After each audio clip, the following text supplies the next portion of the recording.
been a move towards this increasing fascist type of control of the governments of the West by the multinationals. I mean, this seems to follow on from the way that the Nazis operated back in the 40s, and there was presumably considerable overlap in the 50s when the likes of Martin Bormann were still very active, and in fact probably, I'm not quite sure when they say he died, but possibly as late as the early 70s. I mean, there's no question that the Nazi influence continued outside of Germany, and in fact, I mean, obviously the Nazi ostensibly was sponsored by corporatism. It was IG Farben, yeah, and of course the armaments factories, like the steel factory like Krupp and so on and so forth. And of course, I mean, you've got to remember that after the war, IG Farben was broken up into the four pharmaceutical companies of Bayer, Herx, BASF, and one other that escapes me for a second. And although I think it was 15 of the leadership team of IG Farben were all sentenced to prison terms at the Nuremberg trials, within 10 years, 3 of those 15 were heading up 3 of the 4 spin-off companies from IG Farben. Many of the other industrialists, scientists, chemists, researchers in all fields were moved across to the US under Operation Epsilon. And in fact, a little known fact is that General Patton, was absolutely livid at being prevented from making a beeline towards Berlin. Yes. He knew the Russians were coming in from the east, but the American government actually decided that the scientists and other researchers based at the Skoda factory in Prague were more important than actually Berlin. So the Americans deliberately left Berlin to the Russians because their focus was actually to round up all of the scientists and other technical expertise, and also, I believe, the occult expertise of the Ahnenerbe, which was, of course, under the auspices of von Sievers, who was executed at Nuremberg.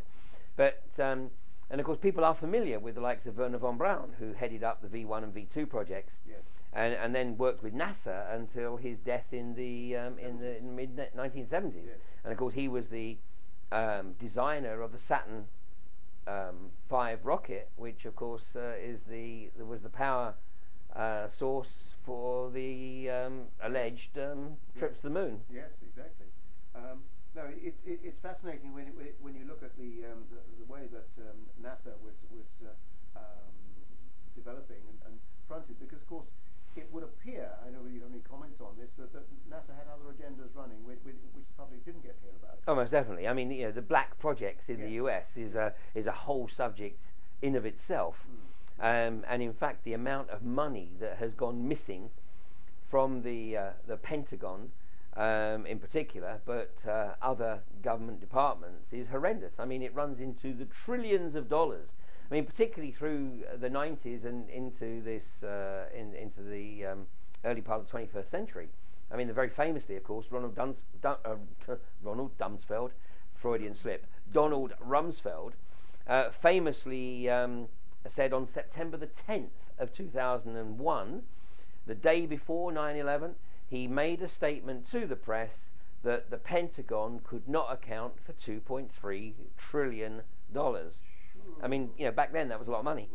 And this is every year it was a very large chunk of money that effectively the American government announced they couldn't account for. And this was going into the black projects, the skunk works of Lockheed and Raytheon and all these other organizations that had these black budgets. Yes, we hear though that there may have been sort of even more extreme things going on. For example, with the and whether you have any comments on the suggestion that the CIA or would it have been the OSS predecessor was largely instrumental in revitalizing the mafia after the war, and with the aim and objective of using the illegal drugs industry around the world for further funding their massive secret ambitions. Oh, absolutely. And of course, I mean, that was never more apparent than with Oliver North and the Iran-Contra affair of 1986. Yes. And that was a classic case of the Americans fueling the war between Iraq and Iran. Yes. They were overtly shipping armaments into Iraq and covertly shipping armaments into Iran, and their intention, of course, was just to keep this Middle East conflict, local conflict, alive. Good for business. Absolutely, extremely good for business, and plus, of course, it made sure that these guys were focused on each other and not elsewhere. Yes. And of course, the reality is that it was an 8-year war that cost millions of lives on both sides, but was going nowhere. And eventually, in 1988, both Saddam and the Iranian governments realized that they were being effectively manipulated by the great Satan, and called a truce, and effectively went back to the original borders, because it was all over access to the Shatt al-Arab waterway. Yes. And they went back to the original borders, which of course gave the Americans a problem, because now they had no conflicts, and actually their big concern was that Saddam and the Iranian regime might actually become allies. So that was why they manipulated the invasion of Kuwait. They baited Saddam into invading Kuwait 3 years later, 2 years later, August of 1990. So there's no question the US arms industry is of course a major financier of the US government, as is the oil industry. In fact, during my presentation last night, of course, I showed a clip from a debate in the Senate where the motion was being put forward to the Senate. Now, this was the third reading of this motion in the Senate, and the motion was to give the power of subpoena to the Gulf hearings to try and obviously get to the bottom, because as I was able to demonstrate last night, there are certain very important individuals known as persons of interest by the hearings who have refused to give evidence. One of whom, in my opinion, a very critical individual, has pleaded the Fifth Amendment on the grounds that any evidence he may give will be self-incriminating. Another individual who is also very significant has basically been sick. And Tony Haywood, the former CEO of BP, has been put on special assignment in Siberia. So the reality is that the Gulf Coast hearings are really going around in circles right now, and the real people that they absolutely need to speak to and forced to answer questions are just not accessible to them. So the motion to give the hearings the power of subpoena was passed in the House of Representatives by 420 votes to 1. When it reached the third reading in the Senate, it was blocked by the Republican Party. And so here we have a classic case of BP, corporatism, and the oil industry. And of course BP was a very, very significant contributor to Obama in his presidential campaign.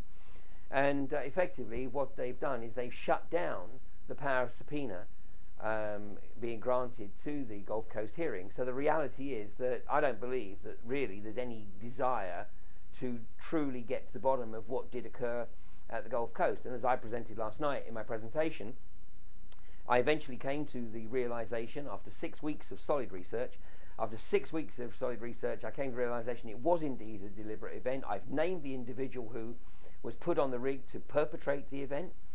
And of course the guy in the US who made the same observation, he named the same individual that I named in my DVD, BP Population Reduction and the End of an Age, and tragically he was found dead in his hot tub on Sunday, August the 7th, I think it was, Sunday, August the 8th. Yes. No, we're nearly there. Oh, so